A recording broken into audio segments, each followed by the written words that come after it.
Sports-related injuries are very common nowadays. We have both the young athletes, the older athletes.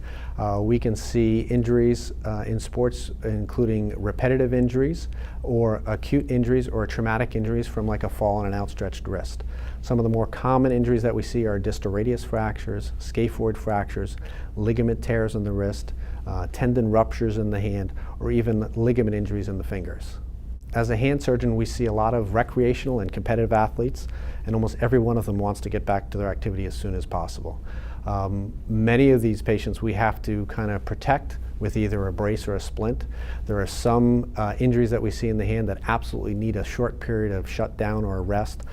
We can see injuries that could be from repetitive strain, which could be stress fractures. We also see ligament injuries from overuse or tendon injuries from overuse, and many of these patients require a short period of time where we shut them down so that your body has a chance to heal, and then we slowly build them back up in a rehab program. Many of them are able to get back to their sport with protective equipment so that we can protect them from themselves so they can enjoy their recreational or competitive sport but do it at the best level possible.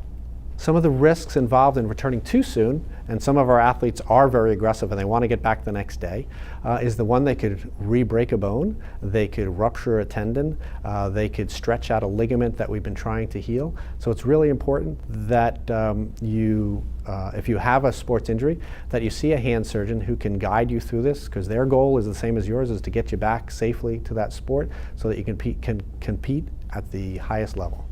Returning to sports can be a tricky thing. We want to make sure that we're getting people back to sports safely. Some of the things that we can do to get them back early is do some things like splints, like a buddy tape to the fingers or a brace to the thumb. What we want to do is make sure that people are safe when they return so they don't end up getting put back out of sports for a longer period of time. So many times if you can protect them early, you're able to have a longer and quicker recovery to a sport in the long run, as opposed to trying to get back right away, and then you're going to be out of that sport again for a longer period of time and could actually cause greater damage.